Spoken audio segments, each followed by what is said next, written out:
سب سے بڑی سنت محمد رسول اللہ کی کیا ہے جس میں کوئی اختلاف نہیں؟ رفع یدین میں اختلاف ہے یا نہیں ہے؟ اختلاف ہے.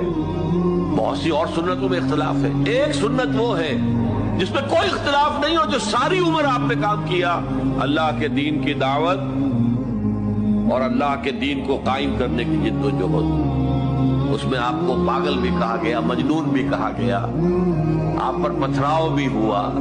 3 سال تک شیب بنی ہاشم کے اندر آپ نظر بند رہے. پھر آپ کو معلوم ہے آپ مجروح ہوئے ہیں، آپ کے دندان مبارک شہید ہوئے ہیں. تو اس اعتبار سے یہ ہے ما انا علیہ واصحابی.